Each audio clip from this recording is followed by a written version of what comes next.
नमस्कार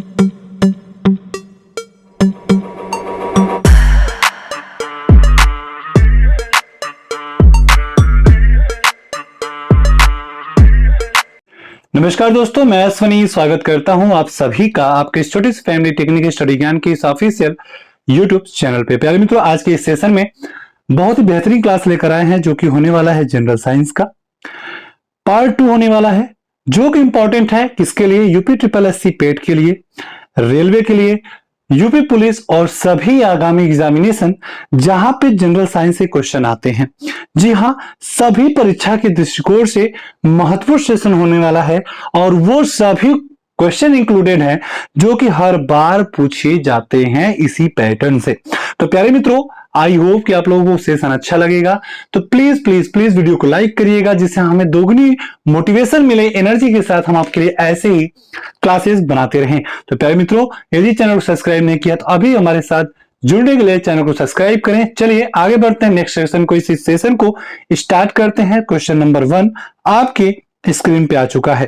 कह रहा है कि एक्सोनोमीटर का प्रयोग किया जाता है पौधों की वृद्धि दर मापने में, प्रकाश संश्लेषण की दर में, रसाकर्षण की दर मापने में, ऊर्जा ह्रास की दर मापने में। तो सभी का यहाँ पे कमेंट आना चाहिए। तो यहाँ पे यदि बात करेंगे देखिए राइट आंसर का, तो यहाँ पे जो राइट आंसर निकल के आएगा वो ए नंबर निकल के आएगा। क्या? पौधों की वृद्धि दर मापने में यूज होता है। ठीक है, एक्सोनोमीटर का जो प्रयोग होता है पौधों की वृद्धि दर मापने में किया जाता है। तो यहाँ पे यदि बात करेंगे प्रकाश संश्लेषण की दर मापने के लिए किसका उपयोग करते हैं, तो वो होता है पीटीएम 48 एम्पियर। 48 एम्पियर का पीटीएम एक डिवाइस आता है, उससे हम वहां पे मापते हैं। ठीक है, तो चलिए आगे यहाँ पे एक सूची लेकर आए हैं जिसपे हम बात करेंगे कि यहाँ पे इस सूची में क्या क्या चीजें हैं, कैसे कैसे हैं। तो देखिए यहाँ पे यंत्र का नाम है और इसका उपयोग क्यों किया जाता है। जैसे अल्कली मीटर का उपयोग हम करते हैं क्षारीय की तीव्रता को मापने के लिए, आर्थोस्कोप का यूज करते हैं एक जोड़ का आंतरिक परीक्षण करने के लिए, एसिडोमीटर का एसिड की सांद्रता मापने के लिए, ऑक्सोमीटर का आवर्धन की शक्ति को मापने के लिए, क्राइटोमीटर का उपयोग करते हैं आवर्धन की शक्ति को मापने के लिए, क्लेनामीटर ढलान और ऊंचाई को मापता है और सीरिलोमीटर जो होता है पृथ्वी के ऊपर बादल की ऊंचाई को मापता है। तो देखिए यहां से इतने सारे डिस्कशन थे और सभी आपके लिए इंपॉर्टेंट हैं। आगामी एग्जामिनेशन में यहां से क्वेश्चन पूछा जा सकता है। चलिए पढ़ते हैं आगे नेक्स्ट क्वेश्चन की तरफ। क्वेश्चन कह रहा है, बहुत ध्यान से क्वेश्चन को पढ़िएगा।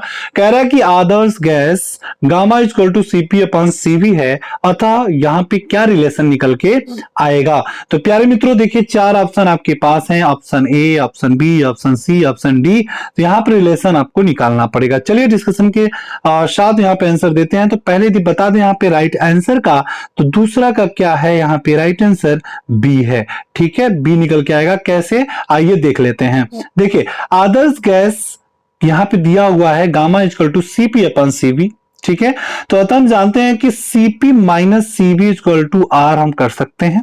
ठीक है, और CP-CV इक्वल टू R को मेयर फार्मूला भी कहते हैं। क्या कहते हैं, इसका थोड़ा कलर चेंज कर लेते हैं यहाँ पे। तो इसका जो क्या कहते हैं, इसे मेयर फार्मूला कहते हैं। तो दोनों तरफ क्या करेंगे, CV से डिवाइड कर देंगे। जब हम CV से डिवाइड करेंगे तो इस प्रकार से आपका फार्मूला बनेगा। अब इसको जब हम सॉल्व करते हैं प्यारे मित्रों, तो गामा इक्वल टू 1 + R/CV निकल के आता है। कहने का मतलब ये कि आपका यहाँ पे क्या होगा, बी आंसर हो जाएगा प्यारे मित्रों। ठीक है, चलिए भाई नेक्स्ट क्वेश्चन की तरफ चलेंगे। प्यारा क्वेश्चन है, यहां पे कह रहा है कि प्राइक्विन, क्लोरोक्विन और पैलोडीन किस रोग के उपचार में प्रयोग होती है? Flag, malaria, TB, pneumonia. तो प्यारे मित्रों सभी लोग यहाँ पे आंसर देंगे क्वेश्चन नंबर 3 का। तो यहाँ पे यदि बात करें ना क्वेश्चन नंबर 3 के राइट आंसर का, तो क्या होगा, malaria. Number B is the right answer हो जाएगा। ठीक है, क्या हो जाएगा, नंबर बी आपका मलेरिया रोग के उपचार में प्रयोग किया जाता है। अच्छा, मलेरिया जो है किसके कारण से होता है? तो प्यारे मित्रों मलेरिया प्लाज्मोडियम के कारण होता है। ठीक है। और मलेरिया जो होता है मादा एनोफिलीन मच्छर के काटने से होता है। तो अब आप कहेंगे कि सर यहां से क्वेश्चन आ सकता है कि मलेरिया का जो परीक्षण होता है किसके द्वारा होता है, तो वो प्यारे मित्रों आरडीटी द्वारा होता है। इसको हम कहते क्या हैं, इसे कहते हैं रेजिड डायग्नोसिट टेस्ट कहते हैं। चलिए यहां से क्या आंसर निकला, number B is the right answer निकला। चलिए भाई यहां पे सूची पे भी थोड़ा सा रिजल्ट डाल देते हैं और यहां पे देखते हैं किसका क्या कारक है। देखिए यदि हैजा है तो हैजा का विब्रियो कैलोरी कारक है, न्यूमोनिया डिप्लोको न्यूमानी है, और सिफिलिस का ट्रेपोनेमो पैलिडियम है, गोनोरिया का नीरेसिया गोनोरिया है, प्लेग का पास्चुचेला पेस्टिस है, ठीक है, और काला जार का लिस्मेनिया बालू मक्खी के काटने से होता है। तो यहां से इतने सारे एक्सप्लेनेशन से ध्यान से यहां पे सभी लोग हर क्वेश्चन को अटेम्प्ट करेंगे, बहुत ही यूजफुल सेशन है। चलिए भाई नेक्स्ट क्वेश्चन की तरफ चलते हैं। नेक्स्ट क्वेश्चन आपका है कि एसटीपी पर N2 के 112 ml का द्रव्यमान द्रवीकरण पर हो जाएगा। बहुत इंपॉर्टेंट क्वेश्चन है, क्वेश्चन को समझने का कोशिश करिएगा। क्वेश्चन नंबर 4 आपके स्क्रीन पे है, ठीक है। तो जानते हैं आप सभी लोग कि यहाँ पे जब हम रिलेशन निकालते हैं तो वो द्रव्यमान का निकालते हैं। तो द्रव्यमान जो होता है तो वो मोलर द्रव्यमान के अपान क्या होता है, जो मास होता है वो क्या होता है कि मोलर द्रव्यमान अपान मोलर आयतन इंटू दिया गया आयतन। कहने का मतलब ये हो गया कि यहाँ पे जब हम रिलेशन निकालते हैं तो उस हिसाब से निकालते हैं, ठीक है। तो यहाँ पे कह रहा है कि एसटीपी पर N2, तो N2 के यहां पे N2 का मान हम निकालेंगे, ठीक है, उसका आयतन निकालेंगे, द्रव्यमान का आयतन निकालेंगे और मोल में निकालेंगे, ठीक है। उस प्रकार से यदि हम राइट आंसर की तरफ चलेंगे तो राइट आंसर क्या निकल के आएगा, आपका निकल के आएगा बी 0.154 ग्राम। अब देखते हैं इसको कैसे निकालते हैं। देखिए एसटीपी पे यदि हम बात करें कि N2 का आयतन कितना होता है, तो एसटीपी पे N2 का जो आयतन होता है 22400 ml होता है, ठीक है, ml होता है। तो इसका द्रव्यमान यदि हम बात करेंगे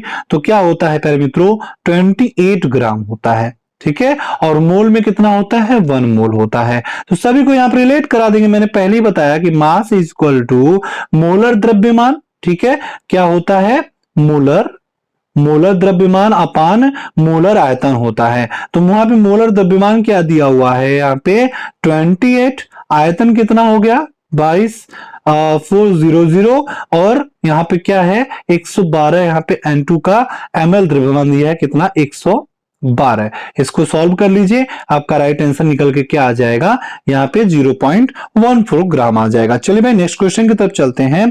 कह रहा कि एमनेसिया क्या है, ठीक है, याददाश्त का नष्ट होना, वृक्क के द्वारा छानने की क्षमता का जो नष्ट होना, भूख का नष्ट होना, रक्त का समाप्त होना, ठीक है। तो एग्नीसिया यदि हम बात करेंगे प्यारे मित्रों, बहुत इंपॉर्टेंट क्वेश्चन है कि यहाँ पे एग्नीसिया जो है इससे यदि हम रिलेट कराएं इस क्वेश्चन को, तो यहाँ पे यह मुख्य रूप से क्या होता है, सेडेटिव्स एवं हाइपोटिक्स ड्रग्स के उपयोग से होता है यह, ठीक है। यह रोग क्षणिक जो स्मरण क्षमता को दीर्घ स्मरण क्षमता में परिवर्तित नहीं होने देना। इसका मतलब क्या हो गया कि इससे कुछ भी याद नहीं रहा जाता है। कहने का मतलब ये कि याददाश्त को नष्ट कर देता है। एमनेसिया जो होता है वो क्या करता है, याददाश्त को ना नष्ट कर देता है। तो यहां पे क्या हो गया, राइट आंसर आपका ए निकल के आएगा। चलिए नेक्स्ट क्वेश्चन की तरफ चलते हैं, बहुत इंपॉर्टेंट क्वेश्चन है। कह रहा है कि स्मैक ड्रग प्राप्त होता है, ठीक है, पेपर सोमनीफेरम के लैक्टेक्स से, केनाविक्स सटाइवा की पंक्तियों से, धतूरा के पुष्प से, एरिथ्रोल्स कोका के फल से। तो प्यारे मित्रों सभी लोग यहाँ पे कमेंट कर बताएंगे अपना राइट आंसर। तो राइट आंसर की बात करते हैं ना, तो यहाँ पे क्या होगा, ए होगा, पेपर सोमनी फेरम के लैक्टेक्स से यहाँ पे स्मैक ड्रग प्राप्त होता है, ठीक है। तो स्मैक ड्रग का जो उपयोग होता है वो कहां होता है, ठीक है, ये भी आपके मन में आएगा कि इसका उपयोग कहां होता है, ठीक है। तो ये इस प्रकार से जो यदि हम देखें तो पेशेवर स्मैक ड्रग का जो कहां से प्राप्त होता है, पेशेवर सोमनीफेरम के लैक्टेक्स से प्राप्त होता है, ठीक है। ऐसे ही अफीम भी होता है। वो कैसे प्राप्त होता है? वो मोर्फिन, कोडीन और थेविनिन, नाइसरीन इत्यादि से प्राप्त होता है, जो कि दर्द निवारक में उपयोग होता है। इसका मतलब ये इसमें है ना, इसमें एक प्रकार का ड्रग है, ठीक है। इसका हम दर्द निवारक में गोलियों में यूज किया जाता है कुछ मात्रा में। चलिए भाई, नेक्स्ट क्वेश्चन आपकी स्क्रीन पे है। कह रहा है कि यदि एफ एन का बल लगाकर, ये कह रहा है कि यदि फोर्स जो है एन न्यूटन का बल लगाकर 250 किलोग्राम द्रव्यमान के एक बक्से को 15 मीटर तक धकेलता जाता है, यदि इस प्रक्रिया में किया गया कार्य 428 और 480 जूल है, तो फोर्स का बल का मान ज्ञात कीजिए। ठीक है, यहां पे बहुत इंपॉर्टेंट क्वेश्चन है प्यारे मित्रों, अच्छे से आप लोग यहां पे करेंगे। तो यहां पे आपको कह रहा है कि यहां पे F मतलब बल का मान ज्ञात करना है। तो देखिए, ये जो मान लीजिए कोई पिंड है, ठीक है, ये 25 ग्राम का, 25 किलोग्राम का है, ठीक है। इसका जो मास है 25 किलोग्राम का है। एक बक्से को 15 मीटर तक, मान लीजिए इसको यहां से लेके यहां तक ले जाते हैं, ठीक है। कितने मीटर तक? 15 मीटर तक। तो यदि इस प्रक्रिया में कार्य जो हो रहा है, ये टोटल इसे यहां से यहां तक ले जाने में जो W हो रहा है, जो कार्य हो रहा है, वो कितना है? 480 जूल हो रहा है। तो भाई सीधी सी बात है, यहां पे यदि हम बल निकालेंगे, F इज इक्वल टू किया गया कार्य 480 के अपान क्या हो जाएगा यहां पे आपका कितनी दूरी, ठीक है, F। ठीक है, तो यहां पे इसको जब हम सॉल्व करेंगे प्यारे मित्रों, तो क्या निकल के आएगा? 32 न्यूटन निकल के आएगा। इसका मतलब क्या? यहाँ पे सी इज द राइट आंसर हो जाएगा। क्या हो जाएगा? सी इज द राइट आंसर हो जाएगा। ठीक है, चलिए नेक्स्ट क्वेश्चन की तरफ चलेंगे। कह रहा है कि निम्न में से कौन सा कंप्यूटर वायरस का एक वैध फेज है? ठीक है, जल्दी से यहाँ पे कमेंट करके बताएंगे, ज्यादा यहाँ पे टाइम लेंगे नहीं, सेशन को ज्यादा बड़ा करना नहीं है, बहुत फास्ट लेके चलेंगे। ठीक है, तो यहाँ पे यदि बात करेंगे राइट आंसर का, तो यहाँ पे सी होगा, केवल डॉटमेंट प्रोपगेशन ट्रिगरिंग एक्सिक्यूटिंग। ठीक है, सी इज द राइट आंसर यहाँ पे हो जाएगा। ठीक है, तो यदि हम बात करें जी, ठीक है, चलिए नेक्स्ट क्वेश्चन की तरफ चलते हैं कि एक रेडियो की वॉल्यूम को बढ़ाने पर, देखिए बहुत इंपॉर्टेंट क्वेश्चन है, कह रहा है कि एक रेडियो की वॉल्यूम को बढ़ाने पर क्या होता है? पिच बढ़ता है, गुणवत्ता बढ़ता है, तीव्रता एवं पिच दोनों बढ़ते हैं, केवल तीव्रता बढ़ता है। बहुत इंपॉर्टेंट क्वेश्चन है, बहुत बार रिपीटेड है और इस बार भी एग्जामिनेशन में आया हुआ था। तो यहां पे यदि बात करेंगे राइट आंसर का, तो भाई प्यारे मित्रों, इसकी जो तीव्रता होती है और पिच क्या होते हैं, एक रेडियो की वॉल्यूम को बढ़ाने पर क्या होते हैं? बढ़ते हैं। तो रेडियो का समस्वरण यदि हम बात करें, वो जो होता है वो रेजोनेंस का उदाहरण होता है। ठीक है, तो कहने का मतलब हो गया, यदि इसकी तीव्रता यदि हम बात करें, कैसे तीव्रता निकालते हैं, तो यदि हम तीव्रता की बात करेंगे, ध्वनि की जो तीव्रता होती है, यदि उसे I इक्वल टू यदि हम निकालें, तो क्या होता है? E upon A into T के टर्म्स में। देखिए यहां से भी क्वेश्चन आ सकते हैं, कभी कभी तीव्रता को फाइंड आउट करने के लिए पूछ देता है। ठीक है, तो यहाँ पे क्या हो जाएगा? ध्वनि की ऊर्जा। E क्या है? एनर्जी है। A क्या है? एरिया है। और T क्या है? समय, टाइम है। ठीक है, चलिए नेक्स्ट क्वेश्चन आपकी स्क्रीन पे है कि आइबुप्रोपेन प्राथमिक चिकित्सा बॉक्सों में मौजूद एक आम दवा है। तो आइबुप्रोपेन कब ली जानी चाहिए? अस्थमा से राहत दिलाने के लिए, रक्त के थक्के के जमाने में सहायता के लिए, दर्द बुखार सीने में जलन को कम करने के लिए, अपच एवं सीने में जलन को कम करने के लिए। सभी लोग यहाँ पे अपना कमेंट करेंगे, अपना कोई सुझाव होगा तो जरूर हमारे साथ शेयर करेंगे। यदि वीडियो पे नए हैं तो चैनल को सब्सक्राइब करें, ऐसे ही फुल डिस्कशन के साथ हम वीडियो लाते रहते हैं। तो यहाँ पे बात करेंगे क्वेश्चन नंबर 3 का राइट आंसर का, तो सी है प्यारे मित्रों, दर्द बुखार सीने में जलन को कम करने के लिए यूज किया जाता है। ठीक है, और उस जो फर्स्ट एड बॉक्स होता है उसमें क्या क्या होते हैं, तो प्यारे मित्रों उसमें बैंडेज होता है, डेटॉल होते हैं, कार्टन होते हैं, कैंची इत्यादि होती है, थर्मामीटर, पेन किलर वगैरह ये सब होते हैं। यदि कोई आकस्मिक जरूरत पड़ जाए तो वहां पे फर्स्ट एड करके आप बाद में डॉक्टर के पास जा सकते हैं। चलिए नेक्स्ट क्वेश्चन है कि प्रकाश ऊर्जक मतलब एलईडी जिसको कहते हैं, प्रकाश ऊर्जक डायोड क्या करता है प्यारे मित्रों? तो प्यारे मित्रों बहुत इंपॉर्टेंट क्वेश्चन है, बहुत इजी क्वेश्चन है। कह रहा है कि वैद्युत ऊर्जा को प्रकाश ऊर्जा में रूपांतरित करता है, प्रकाश ऊर्जा को वैद्युत ऊर्जा में रूपांतरित करता है, उसी ऊर्जा को प्रकाश ऊर्जा में रूपांतरित करता है, यांत्रिक ऊर्जा को वैद्युत ऊर्जा में रूपांतरित करता है। तो सभी लोग यहाँ पे कमेंट करके बताएंगे। देखिए एलईडी जो होता है ना, वो क्या होता है? लाइट को इमिट करता है। ठीक है, यदि हम इसके बात करें इसके आपके सिंबल का, ठीक है, तो इस प्रकार से इसका सिंबल होता है, एक सिंपल सा डायोड की तरह होता है। कहने का मतलब एक पीएन जंक्शन ही होता है, ठीक है। इसमें गुण होता है, ये लाइट को इमिट करता है, ठीक है ना। क्या करता है, देखिए यहाँ पे यदि हम इसको थोड़ा कलरफुल यदि देखें तो ये क्या करता है, लाइट को ना इमिट करता है, मतलब बाहर की तरफ निकालता है। इन सभी ये क्या करता है, प्रकाश को यहाँ पे आपके सामने प्रकाश के रूप में उस एनर्जी को आप देख पाते हैं। तो कहने मतलब क्या होता है, इसका एक पार्ट होता है एनोड, एक होता है कैथोड होता है। और इसका जो खोज हुआ था वो कब हुआ था, 1962 में। कब हुआ था, 1962 में। किसने किया था भाई, निक होलनियाक ने। किसने, निक होलोनियाक ने इसका 1962 में इसका निर्माण किया था, ठीक है। तो इसका जो उपयोग हम करते हैं ना प्यारे मित्रों, वो ऑप्शन ए सही होगा, वैद्युत ऊर्जा को प्रकाश ऊर्जा में रूपांतरित करने के लिए, ठीक है। प्रकाश इमिट करता है, राइट, इमिट लाइट को क्या करता है, इमिट करता है। तो यहाँ पे ए आंसर सही हो जाएगा। चलिए नेक्स्ट क्वेश्चन है कि सही सुमेलित युग्मन का चयन करें, ठीक है। तो यहाँ पे वेसल सभा, जैव विविधता संरक्षण, क्योटो प्रोटोकॉल, जलवायु परिवर्तन, मॉन्ट्रियल प्रोटोकॉल, ग्लोबल वार्मिंग और रामसर सभा, भौमिक जल प्रदूषण। तो प्यारे मित्रों यहाँ पे आप सभी लोग बताएंगे राइट आंसर क्वेश्चन नंबर 12 का, ठीक है। तो यहाँ पर राइट आंसर बिल्कुल सामने आपके दिख रहा है, नंबर 20 द राइट आंसर होगा। क्योटो प्रोटोकॉल जो है वो जलवायु परिवर्तन में यूज किया जाता है। चलिए भाई नेक्स्ट क्वेश्चन है, कह रहा है कि उत्तक टिश्यू क्या होता है, ठीक है। तो वे कोशिकाएं जो मूल रूप से समान होती हैं परंतु दिखने में, कार्य करने में भिन्न होती हैं।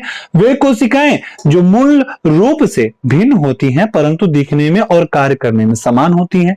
वे कोशिकाएं जो मूल रूप से दिखने में और कार्य करने में भिन्न होती हैं।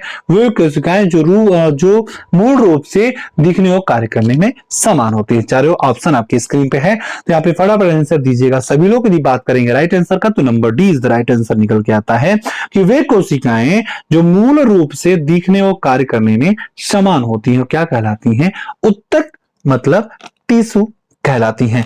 तो यदि हम बात करें तो कि सर्वप्रथम जो है, ठीक है, कि उत्तक जो होते हैं, उत्तक का जो अध्ययन हुआ इसको क्या कहते हैं, इसको हम हिस्टोलॉजी कहते हैं। क्या कहते हैं, इसको हम हिस्टोलॉजी कहते हैं, ठीक है। तो उत्तक शब्द का प्रयोग बिचैट, ठीक है, बीचैट ने किया था। किसने किया था, याद रखिएगा, राइट डाउन कर लिएगा, बीचैट ने किया था। किसने किया था भाई, बी चैट, ठीक है, बी चैट ने किया था। चलिए भाई नेक्स्ट क्वेश्चन आपकी स्क्रीन पे है, कह रहा है कि सर्वप्रथम किस वैज्ञानिक ने मानव जनसंख्या का अध्ययन किया था, ठीक है।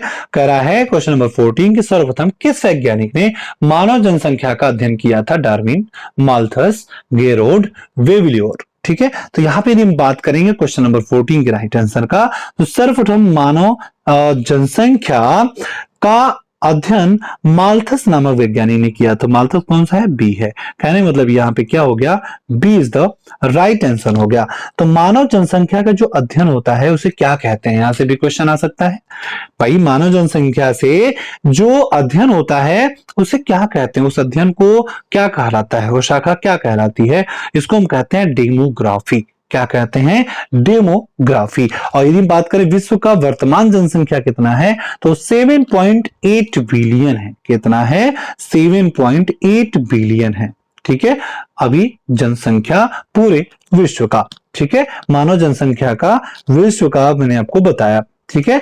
तो माल्थस ने प्रिंसिपल ऑफ पॉपुलेशन में जनसंख्या वृद्धि और इसके प्रभाव की व्याख्या किए थे, ठीक है। तो चलिए भाई नेक्स्ट क्वेश्चन की तरफ चलेंगे। नेक्स्ट क्वेश्चन आपकी स्क्रीन पे है कि निम्न में से कौन सी खाद्य श्रृंखला सीधे सौर ऊर्जा में परिवर्तित निर्भर नहीं करती है। यहां पे ध्यान से क्वेश्चन पढ़ेंगे, कह रहा है कि निम्न में से कौन सी खाद्य श्रृंखला सीधे सौर ऊर्जा पर निर्भर नहीं करती है। चरना, मलवा, भीगना और रिक्तीकरण। बहुत इंपॉर्टेंट क्वेश्चन है, कॉमन सेंस की बात है। तो यहाँ पे यदि बात करेंगे तो भाई मेरे मलवा जो होता है जिसको हम डेस्टिटस कहते हैं, खाद्य श्रृंखला से सीधे ऊर्जा पर निर्भर नहीं करता है। तो कहने का मतलब यहाँ पे क्या हो गया, नंबर 20 द राइट आंसर हो गया। चलिए नेक्स्ट क्वेश्चन, कह रहा है कि अवरक्त स्पेक्ट्रम स्थित है सूक्ष्म तरंग तथा दृश्य क्षेत्रों के बीच, रेडियो तरंग और सूक्ष्म तरंग क्षेत्रों के बीच, दृश्य और परावैंगनी क्षेत्रों के बीच, परावैंगनी तथा एक्स किरणों के क्षेत्रों के बीच में। तो प्यारे मित्रों, यदि बात करेंगे राइट आंसर का, तो क्वेश्चन नंबर 16 का जो राइट आंसर होगा वो क्या होगा, ए होगा। चलिए कुछ सूची लेकर आए हैं आप लोगों के लिए, उस पर भी नजर डाल लेते हैं। तो देखिए 3 सूचियां हैं, ठीक है। यहाँ पे एक तरफ श्रेणी है, एक तरफ क्षेत्र है, और एक तरफ क्या है, तरंग दैर्घ्य है, किसका तरंग दैर्घ्य कितना होता है। जैसे लाइनमैन एक सूची है, श्रेणी है, जिसका क्षेत्र है परावैंगनी किरणें, तो इसका जो तरंगदैर्घ्य है वो 920 से लेके 1200 तक है। वामन दृश्य है, ये क्या है, दृश्य के लिए है, और ये 4000 से 6500 तक है। पाश्चन क्या है, अवरक्त है, अवरक्त है, जो कि है 9500 से ले 18750, ठीक है। ब्रैकेट है अवरक्त से दूर 19450 से लेके 40500, ठीक है। ऐसे ही यहाँ पे फंड है अवरक्त से दूर कितना है, 37,800 से 75,000, ठीक है। यहां तक इतने सारे आपके एक्सप्लेनेशन बनते थे। चलिए नेक्स्ट क्वेश्चन है आपका कि परमाणुवीय ऊर्जा विभाग निम्नलिखित में से किसके प्रशासन से अधीन है। मंत्रिमंडल सचिवालय, प्रधानमंत्री कार्यालय, विद्युत मंत्रालय, विज्ञान एवं प्रौद्योगिकी मंत्रालय। तो यहाँ पे सभी लोग यहाँ पे आंसर देंगे। तो यहाँ पे यदि हम बात करेंगे प्यारे मित्रों राइट आंसर का क्वेश्चन नंबर 17 का, तो क्या निकल के आता है, बी आएगा, प्रधानमंत्री कार्यालय। बी आपका राइट आंसर हो जाता है। क्या कि परमाणु ऊर्जा का विभाग प्रधानमंत्री कार्यालय, जिसको पीएमओ कहते हैं, उसके अंतर्गत आता है, ठीक है। यह विभाग परमाणु ईंधन, मंदक, शीतलक एवं अवशोष क्षण के उत्पादन को नियंत्रित और नियमित और समन्वित करता है, ठीक है। तो चलिए भाई, और यदि बात करेंगे कि स्थापना कब हुई थी, तो डॉक्टर होमी जे भाभा की अध्यक्षता में 10 अगस्त कब हुई थी, ध्यान दीजिएगा, किसके अध्यक्षता में हुई थी यहाँ पे। तो बहुत इंपॉर्टेंट है कि भाई डॉक्टर होमी जे भाभा की अध्यक्षता में 10 अगस्त को, ठीक है, 10 अगस्त को 1948 में, कब भाई, 10 अगस्त को 1948 में को क्या हुआ था, परमाणु ऊर्जा आयोग की स्थापना किया गया था, ठीक है। और परमाणु ऊर्जा विभाग का स्थापना 1954 में किया गया था। और भारतीय परमाणु विद्युत निगम लिमिटेड का स्थापना क्या हुआ था, 1987 में किया गया था। इतने सारे एक्सप्लेनेशन यहां से बनते थे। चलिए नेक्स्ट क्वेश्चन आपकी स्क्रीन पे है, कह रहा है कि Na2S4O6 में एक्स की ऑक्सीकरण संख्या क्या होगी, ठीक है, जल्दी से बताएंगे। तो यहाँ पे आप सभी को पता है कि बढ़ते हुए क्रम में ऑक्सीडेशन, जिसको हम कहते हैं ऑक्सीकरण संख्या, उसको यहाँ पे निकालते हैं। तो यहाँ पे यदि बात करेंगे तो यहाँ पे number C is the right answer इसका निकल के आएगा, ठीक है। इसको आप सभी लोग सॉल्व कर लीजिएगा। चलिए भाई नेक्स्ट क्वेश्चन की तरफ चल रहे हैं। तो क्वेश्चन की तरफ चलने के पड़े, पदार्थ की ऑक्सीकरण संख्या पे जो हमेशा क्वेश्चन में आते हैं, इसीलिए आपको रट जाना है इसे, ठीक है। यहाँ पे है K2Cr2O7 का जो ऑक्सीकरण होता है +6 होता है, KMnO4 का +7, KMnO2 का +4, H2SO4 का सल्फ्यूरिक अम्ल जिसे कहते हैं +6, NaAlH4 को +3 और OF2 को का क्या होता है, +2 होता है, ठीक है। इसे स्क्रीनशॉट भी रख सकते हैं आप सभी अपने पास में, ठीक है। चलिए भाई नेक्स्ट क्वेश्चन की तरफ चल रहे हैं। कह रहा है कि आदर्श गैस का इलेक्ट्रॉनिक विन्यास क्या है, ठीक है। आदर्श गैस का इलेक्ट्रॉनिक्स विन्यास क्या है। तो आपको याद होना चाहिए कि आदर्श गैस जो होते हैं, आइडियल गैसेस जो होती हैं, वो किस में आती हैं, तो ये 18वें वर्ग में आती हैं। किस में आती हैं, ये 18वें वर्ग में पाए जाते हैं। जैसे इनमें हीलियम, नियॉन, आर्गन, कार्बन जैसे यहाँ पे एलिमेंट्स पाए जाते हैं, ठीक है। इनकी अंतिम कक्षा में क्या होते हैं, जो इलेक्ट्रॉन होते हैं कुछ इस प्रकार से होते हैं, ठीक है। इनकी अंतिम कक्षा में कुछ इस प्रकार से इलेक्ट्रॉन पाए जाते हैं, ठीक है। तो यदि हम बात करेंगे ना यहाँ पे राइट आंसर का क्वेश्चन नंबर 19 का, तो क्या निकल के आएगा, ए निकल आएगा 1s2। देखिए 1s के पावर 2 ऐसे होता है, 2s के पावर 2 और 2p6, कहने का मतलब इनके जो लास्ट कक्षन में होते हैं वहां पे 8 इलेक्ट्रॉन पाए जाते हैं, ठीक है। चलिए भाई इसका मतलब इनके जो कक्षक होते हैं वो भरे हुए होते हैं, ठीक है। तो यहाँ पे रेडान वगैरह भी पाए जाते हैं, आयरन जिसको कहते हैं। तो रेडान यदि पाए जाते हैं इस समूह में, तो यदि बात करें रेडान का उपयोग क्या होता है रेडियोथेरेपी ग्रुप में, जैसे कैंसर के इलाज में रेडियोथेरेपी का यूज किया जाता है, तो यहाँ पे आदर्श गैसेस के मतलब आइडियल गैसेस के रूप में यहाँ पे यूज कर सकते हैं। चलिए नेक्स्ट क्वेश्चन है, कह रहा है कि आवर्त सारणी में परमाणु क्रमांक बढ़ने पर, ठीक है, तत्वों का धात्विक लक्षण क्या है? ठीक है, आवर्तक बढ़ना तथा समूह में बढ़ना, आवर्त में बढ़ता है तथा समूहों में घटता है, आवर्तों में तथा समूह दोनों में बढ़ता है, आवर्ती तथा समूह दोनों में घटता है। ठीक है, तो यहाँ पे यदि बात करेंगे राइट आंसर का तो क्या हो जाएगा, ए हो जाएगा। ठीक है, क्या होता है कि आवर्त सारणी में परमाणु क्रमांक बढ़ने पर तत्वों का धात्विक लक्षण आवर्तों पर में घटता है तथा वर्ग में मतलब समूहों में बढ़ता है। ठीक है, तो यहाँ पे क्या हो जाएगा, नंबर ए राइट आंसर आ जाएगा। कुछ यहाँ पे एक्सप्लेनेशन की जरूरत इतना ही था। चलिए नेक्स्ट क्वेश्चन है कि एक पिंड का तापमान 5 मिनट में 50 डिग्री सेल्सियस से घटकर 40 डिग्री हो जाता है, आसपास का तापमान 20 डिग्री सेल्सियस है, तो कितने समय में मतलब मिनटों में निकालना है कि इसका तापमान 30 डिग्री सेल्सियस हो जाएगा। ठीक है, 10 मिनट में, 5 मिनट में, 15/2 में या फिर 25/3 में। ठीक है, आप सभी को यहाँ पे कमेंट करके बताना है। तो प्यारे मित्रों, यदि हम बात करें यहाँ पे राइट आंसर का, तो क्वेश्चन नंबर 21 का जो राइट आंसर होगा डी होगा। कैसे होगा आइए देख लेते हैं। देखिए, एक पिंड का जो तापमान है वो 5 मिनट में 50 डिग्री सेल्सियस से घटकर 40 डिग्री हो जाता है, आसपास का जो तापमान है वो 10 डिग्री है, तो 25 मिनट में 25/3 मिनट में इसका तापमान 30 डिग्री सेल्सियस हो जाएगा। कैसे हो जाएगा, देखिए ये जो फार्मूला है इसे हमेशा याद रखिएगा, Q2 + Q1/T = K। ठीक है, और साथ ही साथ Q1 + Q2/2 और -Q। ठीक है, इस फार्मूले को हमेशा याद रखिएगा, इसी से हम इसको सॉल्व करेंगे तो आपका राइट आंसर यहाँ पे निकल के आ जाता है। सभी का मान यहाँ पे रख देंगे आप। ठीक है, 50 - 40। ठीक है, Q2 यहाँ पे क्या है 50 है, और Q1 क्या है 40 है, दोनों को माइनस कर देंगे अपन 5 मिनट में जा रहा है ना, 5 मिनट में 5 यहाँ पे कर देंगे, सभी को यहाँ पे वैल्यू रखेंगे और यहाँ पे आपका निकल के आएगा आपका क्या 25/3 मिनट में। ठीक है, चलिए नेक्स्ट क्वेश्चन है, कह रहा है कि मैग्नीशियम बाइकार्बोनेट का सूत्र क्या है? मैग्नीशियम बाइकार्बोनेट का सूत्र क्या है? ठीक है, तो मैग्नीशियम बाइकार्बोनेट का जो सूत्र है प्यारे मित्रों वो नंबर सी है। क्या है, MgHCO3 ठीक है, ये आपका number C is the right answer होगा, मैग्नीशियम बाइकार्बोनेट का।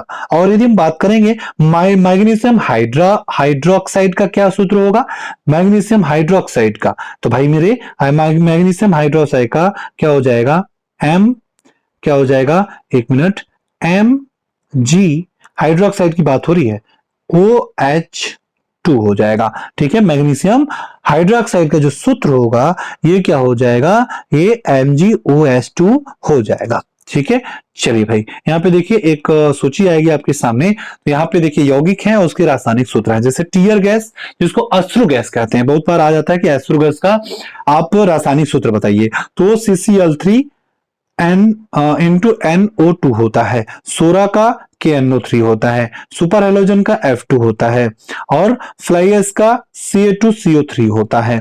ठीक है, नेक्स्ट है कि फ्लूस गोल्ड का FeSO होता है, H2 होता है, डाइड्रोलिथ का CH2 होता है, नॉर्वेजियन साल्टपीटर का CaNO3 होता है, चूना जल जिसको कहते हैं COOH2 कहते हैं, संगमरमर बहुत बार देखिए बेसिक सा है इसीलिए कहते हैं इसको जनरल साइंस कहते हैं। ठीक है, तो ये जो चूना संगमरमर का CaCO3 होता है, ब्लीचिंग पाउडर का CaOCl2 होता है। ठीक है, चलिए भाई नेक्स्ट क्वेश्चन है कि संक्रमण आयन किसमें प्रकाश को अवशोषित करता है, परावैंगनी क्षेत्र में, सूक्ष्म तरंग क्षेत्र में, दृश्य क्षेत्र में, अवरक क्षेत्र में।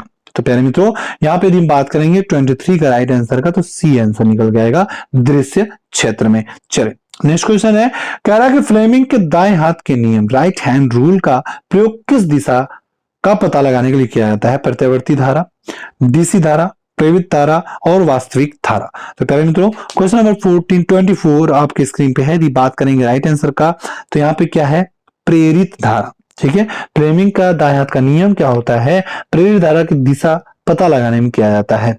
ठीक है। तो यहाँ पे यदि बात करेंगे कि दाएं हाथ के अंगूठे में क्या होता है, यदि अंगूठे की दिशा यदि बल माना जाए, फोर्स माना जाए, तर्जनी की जो दिशा है चुंबकीय क्षेत्र लगता है, तो माध्यम की जो दिशा है वो प्रेरित धारा, ठीक है, वो किसकी, करंट की जो दिशा बताती है। ठीक है, तो यहाँ पे क्या होगा, सी इज द राइट आंसर हो जाएगा।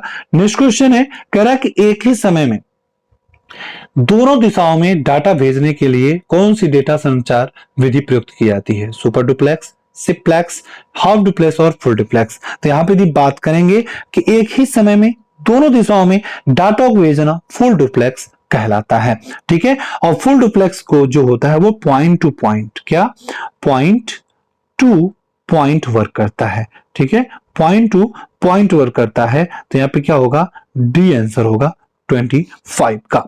ठीक है, और संचार विधियां जैसे सिप्लेक्स विधि, तो ये क्या करता है, सिप्लेक्स विधि नंबर बी है, वो क्या करता है यदि पूछा जाए तो डाटा और सूचनाओं को एक ही दिशा में क्या कहते हैं, सिप्लेक्स करते हैं, एक ही दिशा में करते हैं। रेडियो का प्रसारण हो गया। ठीक है, हो जाता है प्रेषक के बाद, फिर उसके बाद जाता है प्राप्तकर्ता के पास। ठीक है, उसके बाद हाफ डुप्लेक्सिक्स जिसको हम करते हैं अर्थ डुप्लेक्सिक्स, तो इसमें क्या होता है, सूचनाओं का जो संचारण होता है, ठीक है, वो दोनों दिशाओं में किया जाता है, एक बार में एक ही समय में सूचनाएं क्या करती हैं, जैसे भेजते, जैसे हम कहते हैं, इसका एग्जांपल देख लें तो वॉकी टॉकी। ठीक है, वॉकी टॉकी के बारे में सुने होंगे आप सभी लोग। और फुल डुप्लेक्सी क्या होता है, आपका सूचना तथा डाटा को दोनों दिशाओं में एक साथ प्रेरित किया जाता है।